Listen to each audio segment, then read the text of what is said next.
have my panel out here, and I want to ask Dana Perino, because she's shaking her head as you say that, Larry, in agreement with you. I don't think you two often agree, but...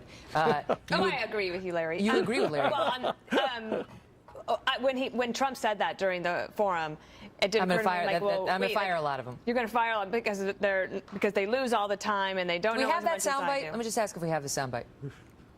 No, Trump on the generals. It's a mystery. Okay, they're looking for it. Okay, go ahead, Dana. So when he said that, that's when I was like, oh my goodness. And so I was following on Twitter at the same time, and Hugh Hewitt, the radio host and also been pretty supportive of Donald Trump, says, oh my gosh, it's probably not a good idea to criticize the flag officers, the very people that you are trying to get to support your candidacy. But not only that, I mean, it is true. You can't, as a commander-in-chief sitting at the White House, you can't look over at the Pentagon and say, okay, I'm picking you, and you're out, because that actually then it undermines the entire system. Well, the other problem is, you tell me, you guys are still here, you served. He's never served a day in his life. He had draft deferments. Draft dodger. True. And to be calling out these generals as a bunch of losers might be perceived as disrespectful by some. It's another disrespectful issue. I think one of the mistakes that NBC made tonight, Matt Lauer specifically, was he didn't press Donald Trump on his respect for the military. Why is he disrespectful to Gold Star families, for instance? And so it is disrespectful. Well, who other than the cons? He doesn't like the cons who got up and Well, when you stand up and say, I always wish I had a Purple Heart, it looks like you're a little detached. When you go on a radio show and... That was like a shot at humor gone awry. I mean, listen, I think there's others that... You got plenty of easy targets there. I don't know that you need to go there. There's a lack of knowledge that came out of that also with the oil, and that's what I'd key into.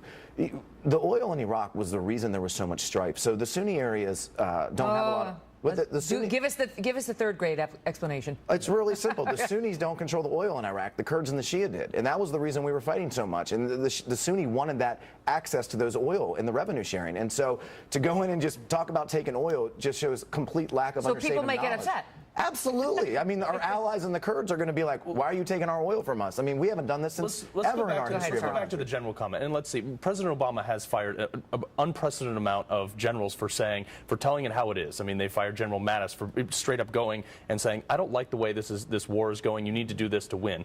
And he was ousted. There's tons of generals, I looked them up during the break, that have been put out by this guy. Now, Trump is going to go in there and say, look, you people have been politically correct. You've been unelected bureaucrats. You've made rank by just not offending somebody and not causing any major problems. He's going to get rid of those guys, put guys in there who want to serve, guys like, who he's surrounded himself with, like Mike Flynn and things like that, and say, go get the job done and tell me how to do it. We have much more coming up, because this was nowhere near close to everything that happened tonight. But we have the soundbite, and I want you to hear it, because there was sort of a triple hit on the generals that's already making big waves. We're going to play it for you right after the break when we resume with our panel and some other guests as well. Don't go away.